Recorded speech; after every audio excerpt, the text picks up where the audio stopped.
자, 여러분, 크립토 토마토입니다. 오늘 달러의 강력한 반등이 이어지면서 90.67포인트까지 오른 가운데 미국 증시 및 금, 유가 등은 약세를 나타내고 있는 상황 속에서 비트코인 같은 경우는 어제에 이어서 횡보를 거듭해주고 있습니다. 지금 현재 가격은 23,400달러에서 거래가 진행 중에 있는데요.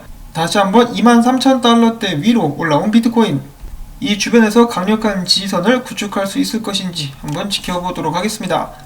자, 첫 번째로는 국내 소식입니다. 국민은행 측에서 은행들이 지금 현재 실명계좌 발급 공통 가이드라인을 준비 중에 있다고 하는데요. 그들이 이렇게 준비할 수밖에 없는 이유는 금융당국이, 그러니까 한국금융당국이 은행들이 자율적으로 실명계좌 계좌 개설을 판단하도록 만들었고 적극적인 해결 방안을 제시하지 않았다. 그렇기 때문에 은행권에서 직접 실명계좌 발급 기준을 만들고 있다고 이야기를 했습니다. 그러니까 한마디로 금융당국은 별로 하는 일이 없이 야 니들이 알아서 해라고 은행한테 이야기해놓고 은행들은 별 수 없이 본인들끼리 이 계획안을 한번 만들어보고 있는 것인데요. 국민은행 측에서는 계속해서 이야기하기를 가상자산 사업자들, 즉 암호화폐 관련된 사업을 하는 사람들이 트래블 룰에 대한 대안을 만들어서 은행권 그리고 금융당국을 설득해야 된다라고 이야기를 하고 있습니다. 어찌 보면 또 이 갑을관계가 형성된 것은 아닌가라는 생각이 드는데, 암호화폐 관련 사업자들이 을이겠죠, 당연히. 그리고 금융당국이 이제 한국에서는 갑 중에 갑이라고 볼 수가 있겠습니다. 이어서 국민은행의 조 센터장은 트래블 룰 및 자금 세탁 방지를 위해서 한국에서 화이트리스트들을 통한 가상 주소 관리 및 출금 통제 솔루션을 제시했다라고 합니다. 자, 부디 한국 내에서도 암호화폐 관련된 사업이나 인프라가 하루빨리 발전할 수 있기를 바라보면서 그 다음 소식 넘어가 보도록 하겠는데요. 규제 등살에 밀려서 미국을 떠났었던 후오비가 미국으로 다시 한번 돌아오게 될 것이다라고 하네요. 미국에 있는 거래소들은 중국 고객들을 노릴 수가 없는데 중국 거래소들은 계속해서 미국을 노리고 있는 그런 상황이라고 볼 수가 있겠죠.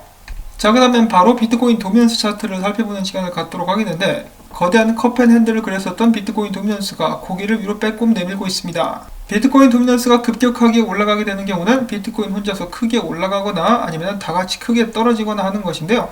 차라리 비트코인이 이 자리에서 횡보를 해주면서 도미넌스가 좀 떨어지는 편이 알트코인들에게는 좋을 수가 있겠죠. 비트코인 도미넌스는 RSI상 그리고 스토치 RSI상에서 과매수된 상태라고 합니다. 다음은 비트코인 도미넌스 1시간 봉인데요. 보통 하락으로 떨어지게 되는 상승형 쐐기에서 비트코인 도미넌스가 위로 치고 올라와 버린 그런 상황이라고 볼 수가 있겠죠. 그만큼 강력함을 과시하고 있는 비트코인 도미넌스라고 볼 수가 있겠는데, 비트코인 도미넌스가 강세를 보이면 보일수록 알트코인에 대한 기대감은 미뤄질 수밖에 없기 때문에 알트코인 상승을 원하시는 분들은 언제나 비트코인 도미넌스를 신경 써서 봐주시기를 바랍니다. 자, 그 다음에 달러 인덱스 차트인데요. 달러가 다시 한번 강세를 보이고 있습니다. 그러면서 하락형 쐐기에서 모습을 드러내고 있는데, 하락형 쐐기는 상승으로 상방 브레이크아웃 할 가능성이 68%가 된다라고 하죠. 이런 상황에서 만약에 달러가 강세를 보여버린다, 그러면은 크리스마스를 앞두고 미국 증시 및 금 그리고 비트코인은 악영향을 받을 수도 있겠습니다. 지금 현재 미국의 경기부양책이 통과가 됐고 트럼프 대통령의 사인만 남겨놓고 있는 상황이라고 하는데요. 그 후에는 달러가 어떻게 움직이게 될까? 요즘에는 변수도 굉장히 많고 한치 앞을 예상할 수가 없어가지고 골치가 좀 아프네요.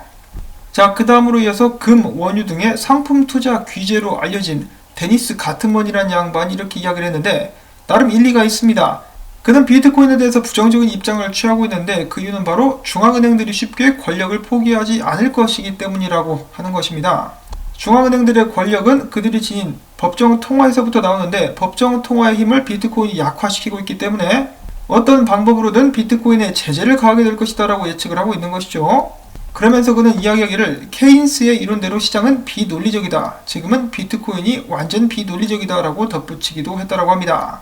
자, 물론 중앙은행들의 힘이 강력한 것은 사실이지만은 최근 들어서 더욱더 많은 사람들이 전 세계에서 깨어나고 있습니다. 바로 양적 완화라는 문제에 대해서 인식을 하기 시작했다는 것인데요. 지금 이미 몇몇 국가에서는 시민들이 법정 화폐보다는 비트코인을 더 선호하고 신뢰하는 모습들을 어렵지 않게 찾아볼 수가 있습니다. 그렇기 때문에 그 전까지는 굉장히 강력한 모습을 유지해 왔었던 중앙은행들이다 할지라도 언제까지 사람들을 통제할 수만은 없을 것이다. 그 힘이 언젠가는 약해지게 되지 않을까라고 예측을 해보고, 나중에는 결국 법정 통화와 암호화폐가 공존하는 시대가 자연스럽게 열리게 되지 않을까. 자, 격동하는 암호화폐 시장 2021년에는 어떤 모습들이 연출될지 기대가 많이 됩니다. 자, 그 다음에 그레이스케일이 비트코인 보유량을 늘렸습니다. 1788개를 늘렸고요.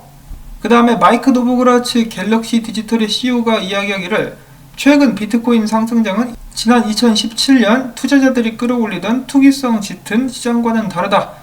앞으로 1년 내에 비트코인은 금 시가총액의 10% 정도까지 올라가면서 5만 달러에 도달할 것이라고 내다봤습니다. 자, 내년 연말 과연 비트코인이 5만 달러까지 가게 될 수 있을 것인지 기대를 가지고 지켜보도록 하겠고요. 자, 그 다음에 판테라 캐피탈의 CEO가 다시 한번 이런 발언을 했습니다. 그는 최근에 CNBC와의 인터뷰를 통해서 페이팔이 새롭게 채굴된 비트코인의 100% 이상을 이미 흡수했다라고 이야기를 했다고 합니다. 자, 미국에는 페이팔, 영국에는 라울팔, 한국에는 무슨 팔이 있죠? 18. 다 함께 비트코인 상승을 위해서 열심히 노력하고 있는 모습이 아름답습니다. 헛소리였고요.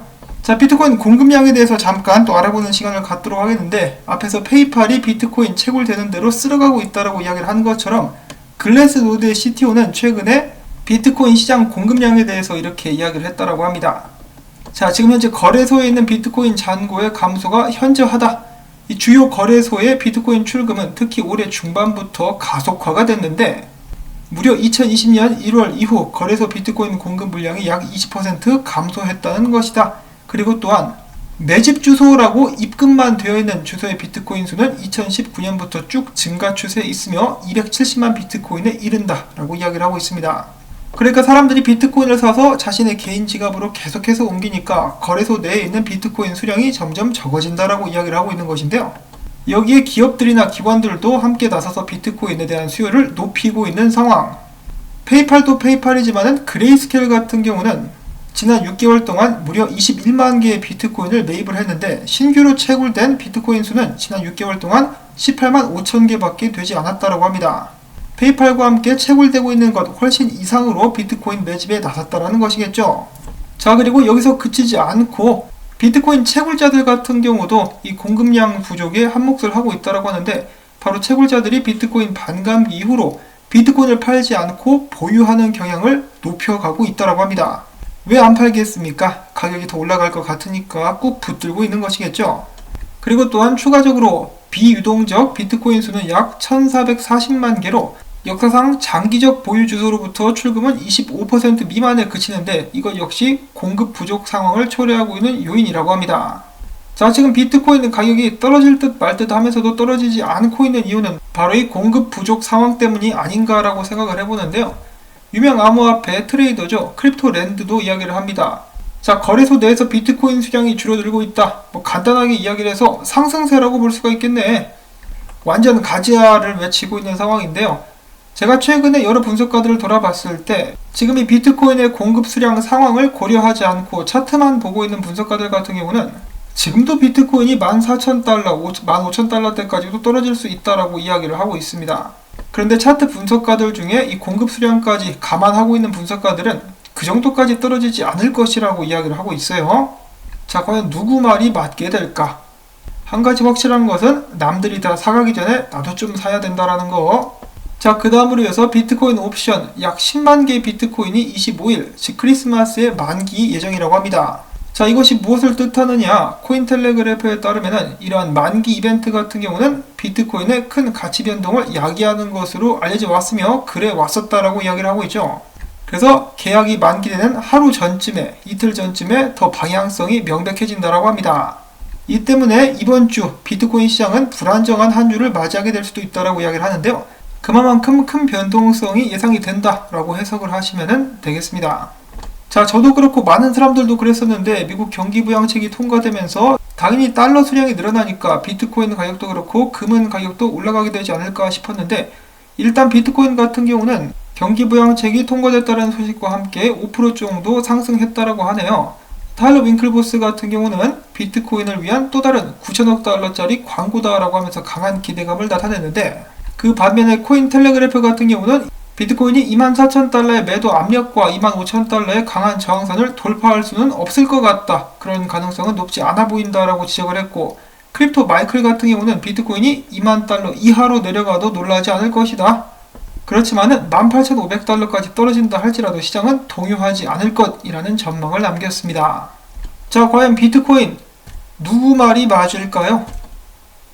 코로시 AK라는 유명 분석가 또한 비트코인이 정말 우리가 생각하고 있는 그 슈퍼 불장으로 가는 길목에 있다라면은 2만 달러대까지도 떨어지지 않을 것이다 라고 이야기를 했었는데, 떨어질 듯 하면은 오뚜기처럼 반등하고 있는 비트코인, 지금 현재 상황에서 그렇게 많은 분석들은 나오고 있지 않습니다. 다들 상황을 주시하고 있는 것일지도 모르겠고, 아니면은 크리스마스를 즐기러 떠났을 수도 있겠죠. 자, 아무튼 저는 이렇게 생각을 합니다. 비트코인이 2020년도에 전고점을 일단 돌파하지 않았습니까? 이것만 해도 정말 유종의 미를 거뒀다라고 생각을 합니다. 23,000달러 정도만 딱 머물러줘도 22,000달러까지 내려간다 할지라도 이 정도면 감사합니다 라고 하면서 받도록 하겠습니다. 자, 끝으로 오늘 암호화폐 시장의 심리상태 88포인트까지 떨어져서 극단적 탐욕 단계를 아직 유지하고 있다라는 말씀을 전해드리면서 오늘 소식은 여기서 또 마무리를 짓도록 하겠습니다. 여러분들 아무쪼록 건강 유의하실 수 있기를 바라면서 저는 다음에 또 인사를 드릴게요. 오늘 정보가 좀 도움이 됐다라고 생각하시는 분들은 떡꼬치 토마토밭에 던지기 부탁을 드리면서 저는 다음에 새로운 소식 가지고 인사를 드리겠습니다. 안녕히 계십시오.